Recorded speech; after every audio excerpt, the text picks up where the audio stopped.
Ini rasa dari lasanyanya tuh pas ya. Jadi kulit lasanyanya tuh udah pasti lembut, udah gitu dia creamy-nya juga pas, jadi nggak enak. Dan juga untuk saus dagingnya udah pasti dia asam, seger, menyeimbangi rasa creamy dan juga lembutnya.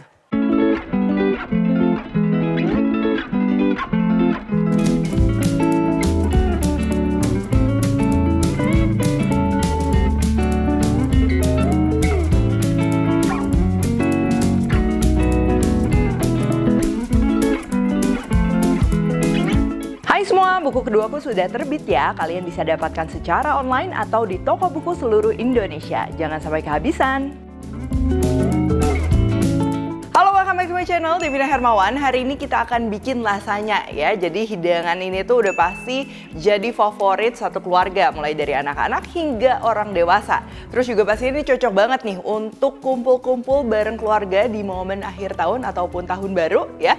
Karena kita bikin satu loyang itu bisa buat sharing porsi banyak atau bahkan buat hantaran juga ini pas banget. Dan tenang aja ya, masaknya juga ini bakalan mudah dan praktis, apalagi ini aku pakai kompor freestanding 3-in-1 W5090, regulator W900M dan juga tabung gas 12 kg dari Wingas.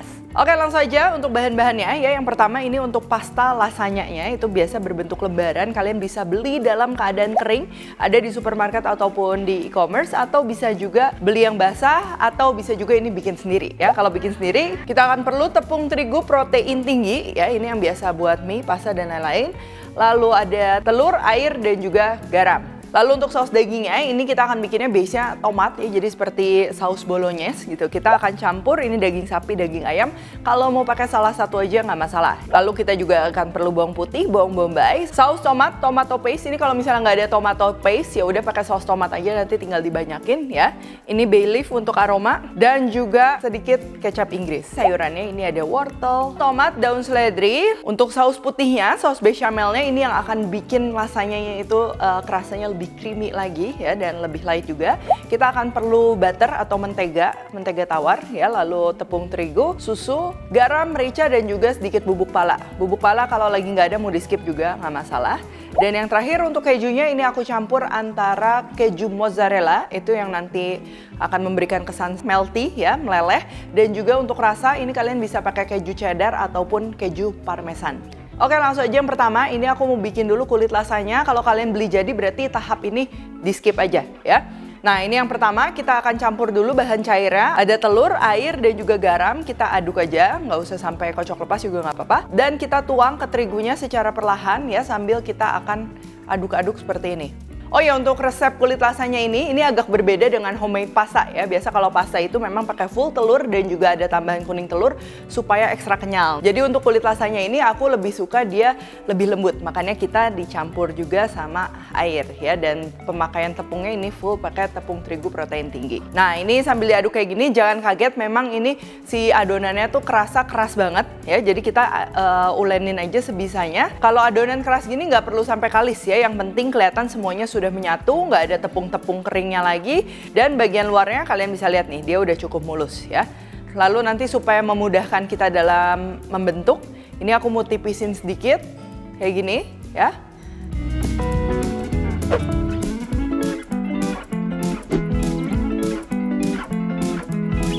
Dan kita akan lipat aja seperti ini, supaya nanti bentuknya tuh lebih rata. Ketika kita potong-potong, gramasinya juga lebih rata. Ini kita akan diamkan minimal 2 jam. Nanti si adonannya akan lebih rileks, lebih menyatu, dan juga lebih lembek ya. Jadi kalau di awal lembek banget, biasa setelah didiamkan terlalu lembek. Pastikan resepnya sesuai. Nah, kalau udah kayak gini, ini tinggal kita bagi-bagi aja ya. Ini kita akan bagi 4. Tinggal digiling aja, bisa manual, bisa juga pakai penggiling mie seperti ini. Untuk ketebalannya ini target sekitar 1–1,5 mm ya. Karena nanti ketika matang dia akan mengembang jadi lebih tebal lagi.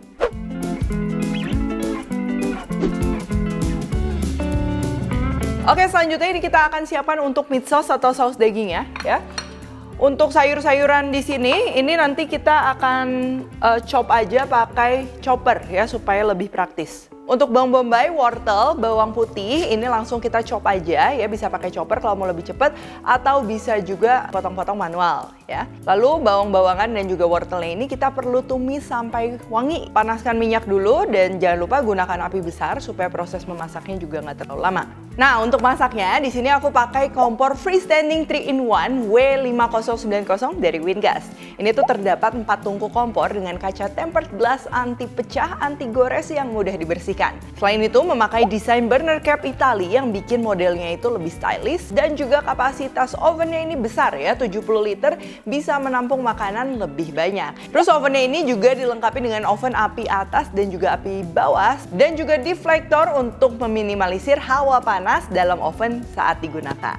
Oke, kalau udah wangi, layu seperti ini kita sisihkan ya. Masih menggunakan blender atau chopper yang sama, ini tomat freshnya juga ini aku mau halusin. Lalu kita sisihkan, panaskan kembali wajannya. Sekarang kita akan tumis untuk daging-dagingannya. Nah, ini aku campur antara daging ayam dan juga daging sapi. Kalau kalian mau pakai salah satu juga masih bisa ya. Ini ditumis, tuh dia pasti pertama mengeluarkan air ya. Setelah airnya kering, ini aku mau tambahin sedikit minyak ya, dan kita tumis lagi dagingnya ini di api besar supaya sedikit golden brown, nanti hasilnya juga dia lebih wangi.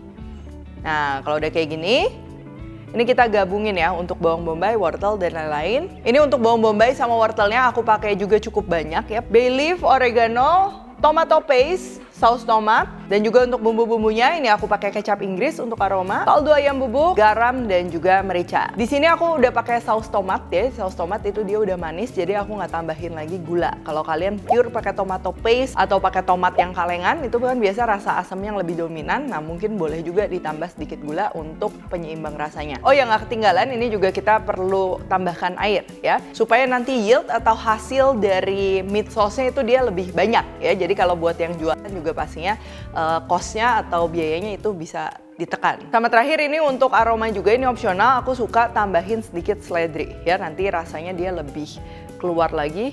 Tapi tenang aja, aroma seledrinya juga nggak bakal terlalu kerasa ya. Nah, kalau udah ini saus dagingnya kita masak di api sedang kecil ya. Idealnya ini kurang lebih setengah jam itu minimal, supaya rasanya benar-benar menyatu, terus juga tekstur dagingnya dia nggak alot ya. Oke, sekarang kita akan bikin bechamel sauce-nya ya. Ini yang akan bikin si lasanya tuh creamy, tapi nggak bikin enak, tenang aja ya. Pertama ini untuk butter atau mentega, kita akan masak dengan terigu. Ini yang dinamakan roux ya, jadi basicnya ini adalah masakan Prancis yang biasa digunakan untuk mengentalkan saus dan juga membuat saus bechamel seperti ini.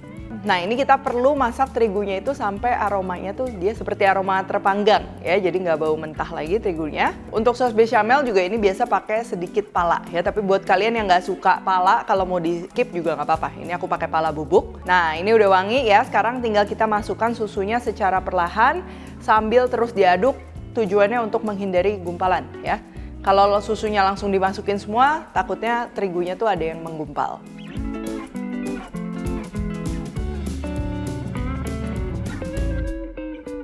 Nah, kalau udah, terakhir tinggal kita tambahkan aja garam dan juga merica. Oh ya, untuk saus bechamelnya ini jangan khawatir ya, dia memang agak encer kayak gini karena kalau sudah dingin dia akan mengental ya, jadi pastikan jangan terlalu kental juga.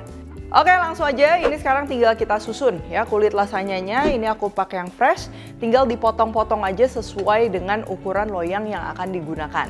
Dan untuk kulit ini juga dia lentur ya, elastis. Jadi kalau misal kurang panjang atau misal kurang lebar, tinggal ditarik-tarik aja sedikit seperti ini. Kalau kalian pakai kulit lasanya yang kering, itu biasa harus rebus terlebih dahulu. Oke, untuk lapisan pertama ini untuk mencegah kulit lasanyanya juga lengket ya, ini kita akan tuang bechamel sauce, nggak usah terlalu banyak. Baru ini lapisan pertama untuk kulit lasanyanya. Kalau sudah, ini kita tambahkan saus daging ya.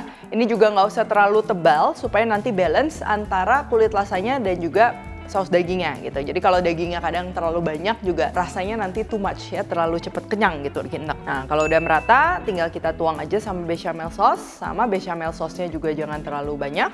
Usahakan merata ya supaya nanti layer yang terbentuk juga bagus. Buat kalian yang suka rasa keju ya yang lebih gurih, ini boleh setiap layernya juga kita kasihkan keju. Kalau aku suka kejunya ini untuk di layer dalamnya nggak terlalu banyak ya, baru nanti di paling atasnya itu dia lebih banyak. Kalau sudah tinggal kita ulang aja stepnya, tergantung loyang ya. Untuk loyang yang tipis ini kita akan bikin sekitar 5 lapis. Jadi kulit lasanya yang kita gunakan itu 5 lapis. Nah, yang untuk paling terakhir ya sebelum kita tabur keju, Sama ini aku akan tambahkan juga dengan saus dagingnya, tapi nggak perlu sebanyak yang di tengah-tengah lasanya. Tuh, cukup sedikit aja. Bechamel sausnya juga sama, secukupnya, jangan sampai terlalu tutupin, supaya nanti warnanya juga dia lebih menarik. Dan terakhir tinggal pakai keju aja, boleh pakai keju mozzarella doang, atau bisa juga mau dicampur cheddar cheese atau mau yang natural cheese kalian bisa pakai parmesan. Cuman kalau parmesan cheese itu biasanya memang lebih sulit didapatkan, bisa juga pakai cheddar cheese kayak gini.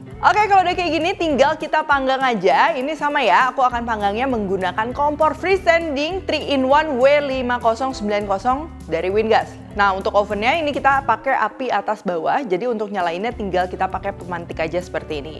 Kalau pakai oven konvensional bisa di 180 derajat Celcius ya kalau menggunakan kompor freestanding ini. Ini apinya di api atas api besar dan api bawah ini api sedang. Dan pastinya masak hari ini juga makin aman, aku menggunakan regulator tekanan rendah W900M dengan double lock system dan juga karet seal pengaman. Pastinya mudah dipasang dan hemat gas. Terus nggak ketinggalan juga nih, aku pakai tabungnya, ini gas 12 kg dari Wingas. Lebih awet karena isinya lebih pas dan pasti aman karena ada asuransinya.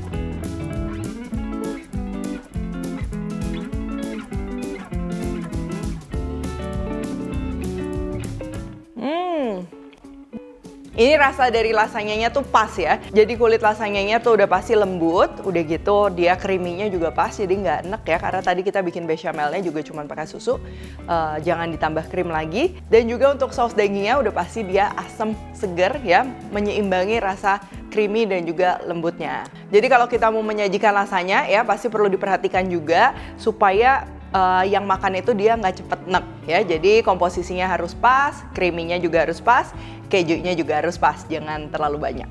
Oke, kalau gitu thank you for watching. Untuk pembelian produk-produk Wingas kalian bisa cek aja langsung di online shop dan juga offline shopnya ya. Untuk info selengkapnya langsung cek website dan juga media sosialnya Wingas. Kalau request jangan lupa tag dan temukan juga resep-resep singkat lainnya di Instagram, TikTok dan juga shortsnya Devina Hermawan. Stay tune terus and see you in the next video.